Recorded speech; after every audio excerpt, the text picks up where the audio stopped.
Religion without a personal encounter with Jesus Christ will not save the soul, and it will not bring the peace that your soul longs for. You may be a member of some other religion. You may be Catholic, Protestant, Jewish. You may be Hindu, Muslim. Whatever your background, you may not have any. Talk to me about one culture being superior when, as a Muslim, you end up being colonized in your mind to thinking that Arabic culture is superior to your own. The Arabs were doing before that Muhammad came in, and he said, don't do that, stop it, stop what we do culturally, or what we're doing, yeah? Go on, I'm listening to you, I'm listening.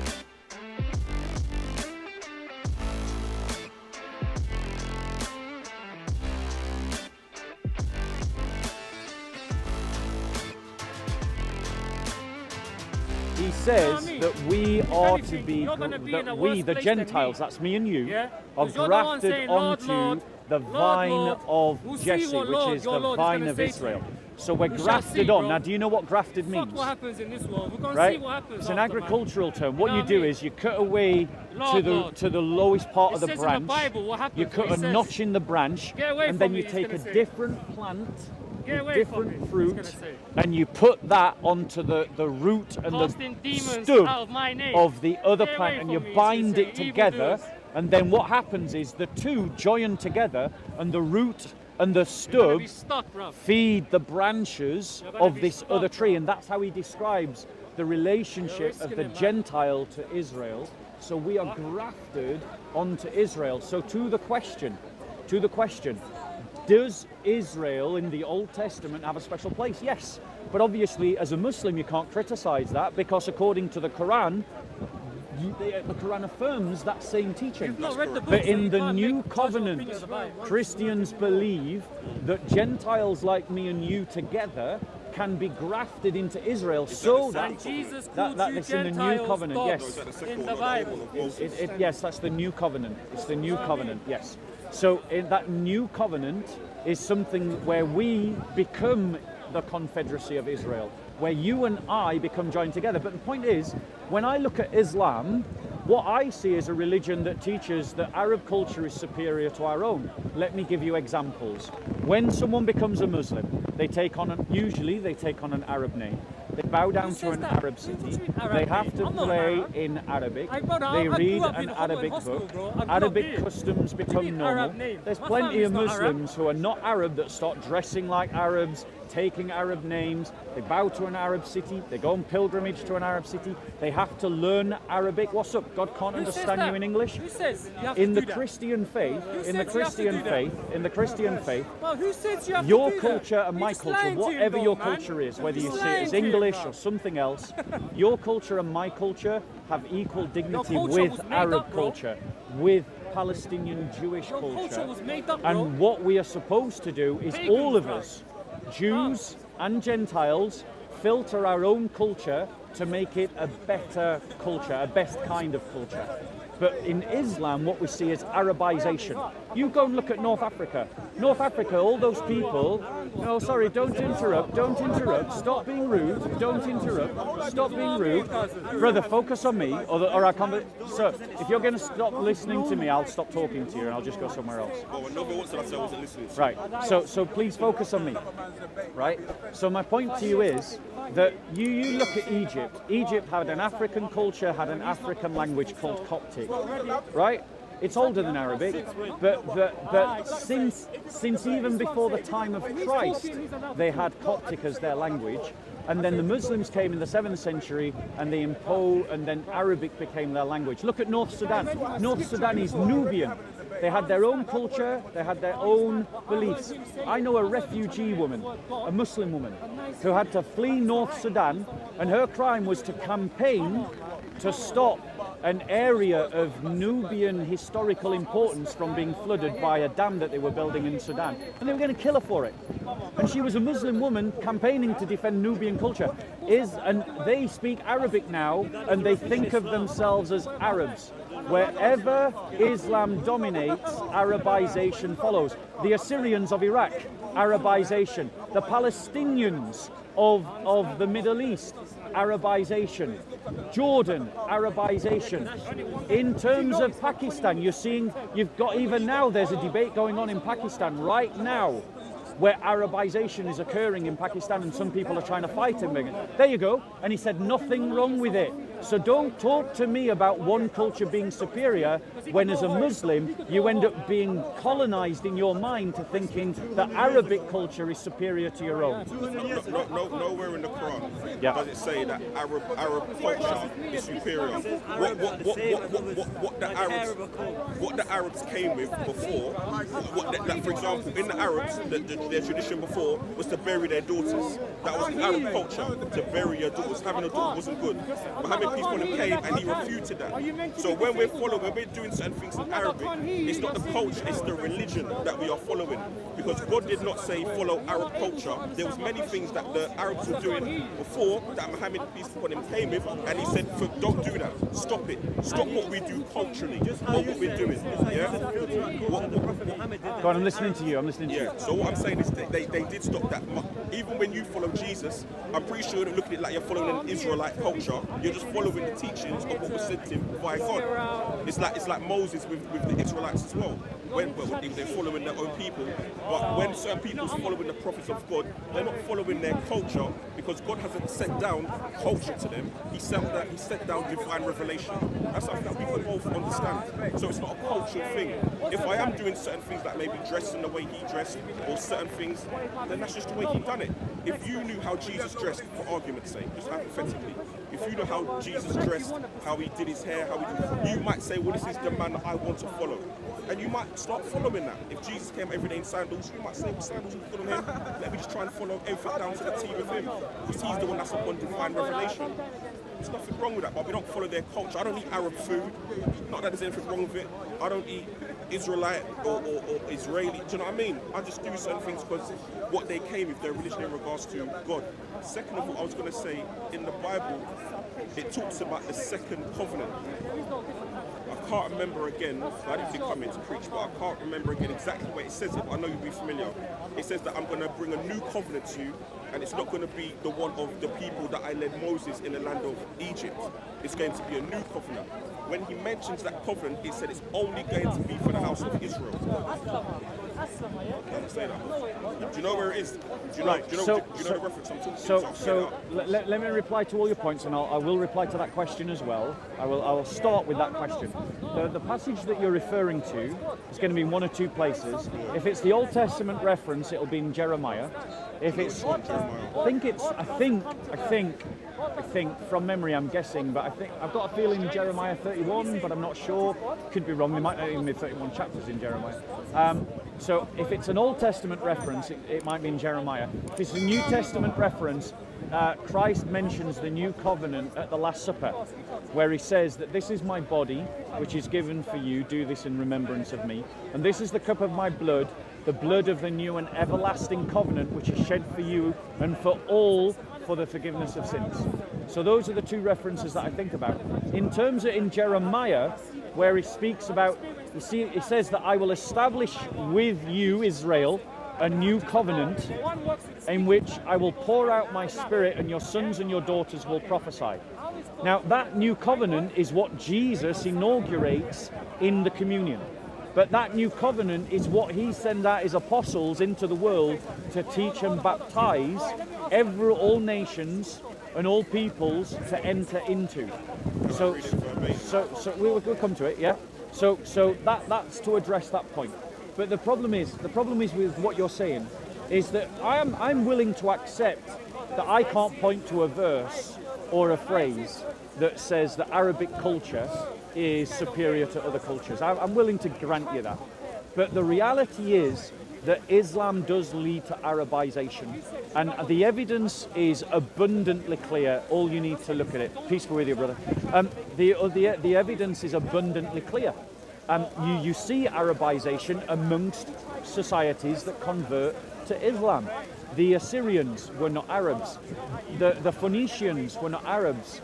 The Palestinians were not Arabs, but they've all Arabized. The Copts were not Arabs, The Nubians were not Arabs. The Berbers were not Arabs, but they've all Arabized. So what actually happens is, because you believe that Allah can only speak to you in Arabic, you have to believe by consequence that it logically follows that you must adopt Arabic as a language of prayer. Because Muhammad wasn't Arab, and he is the best example in everything, then normative customs and attitudes of behavior that he did not directly contradict, like infanticide, do become exemplars of perfect behavior, and they're all Arab. So that is why Islam leads to Arabization. I have literally heard a Muslim say that there's nothing wrong with Arabization. When I said to him, when I gave these examples of Arabization, and he said, that guy that was there, he said, what, there's nothing wrong with that. Well, I want to tell you that there's a better way, bro. Whatever your culture is, and I do not claim to suggest that I know, I'm going to assume that it's English because we're speaking in English and we are in London, right? That our culture, right, assuming that we're sharing that culture, right, is something that is equal to Arab culture, that is equal to Palestinian Jewish culture. It's not that the English culture and whatever culture you claim as your own is equal to Palestinian Jewish culture, i.e. the culture of Jesus, and it is equal to Arab culture. I actually love Arabic culture. I really like it. I genuinely do. But my point is that in Christianity, we say that all cultures are equal. In Islam, by default, they say that you have to Arabize, and Muslims do Arabize. And you know as well as I do, when you go to the masjid, you're seeing people who are not Arabs acting like they're Arabs. Can I respond to Yeah, that? yeah, yeah. So we'll start with the first bit here. Go on I then. know we mentioned a few stuff about Jeremiah, Yeah. Which she was right. It was Jeremiah 31. Yeah. If I'm not mistaken. Good to know I know some of my Bible. You do indeed. So, clearly don't know all of it. It says verbatim. Shall I wait for you to get it? Yes, Why please. is Jesus cursed in your book and you couldn't answer, bro? Why is he cursed? He's definitely triggered your bro, innit? Your Don't homie's jump to definitely him, triggered. bro. Don't jump to him. Me So, and him are more Jeremiah- close than you, my dog. Jeremiah- What are you talking about, cuz? 31. What are 31. you talking about? Ah, I got it right. Guy, man. The passage You're as not well, a yeah. trendy guy, my guy. All right. You know what I mean? Who are you, man? G? Don't talk to him like he's trying to give a opinion. Okay, Jeremiah 31, verse 31.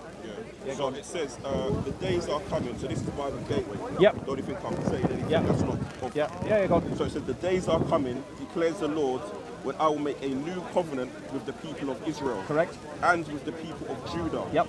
It will not be like the covenant I made with their ancestors Yep. when I took them by the hand Yep. and led them out of Egypt, Yep. because they broke my covenant, though I was a husband to them, Yep. declares the Lord. Yep.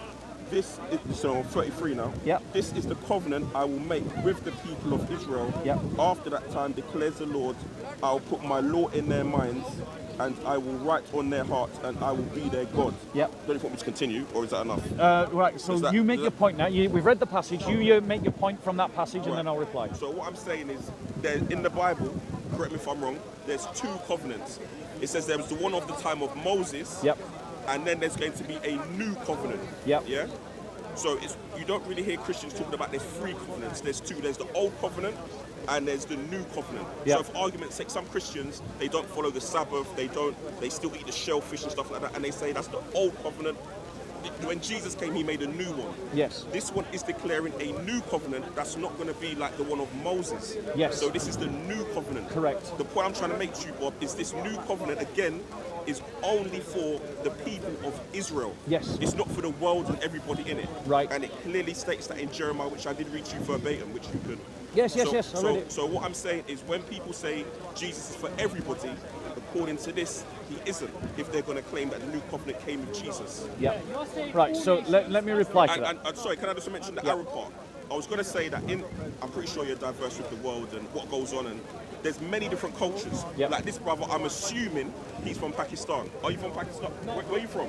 Originally, Yeah, well, your parents. No, your parents. my parents are Algerian, Turkish. Okay, Algerian and Turkish. If we go to Algeria or Turkey, they've got their own way of doing things aside from the Arabs. So they've got their own traditional dish. Yep. They've got their own way of speaking. Even though Yep. it might be in Arabic, they've got their own translation, their own dialect. Yep. So there's many things that he would do different differently according to his culture that maybe someone that isn't Arab does. Yeah, bro. Yeah. I'm a bad man. So Don't what I'm say saying- when I do something bad to you, don't say they're all bad. Keep going, bro. So what I'm saying is, even in Somalia, in Pakistan, in Turkey, in certain parts of Africa, there's ways they do things that are completely different to the Arabs. They might speak the same language, they might pray the same, and that's all well and good.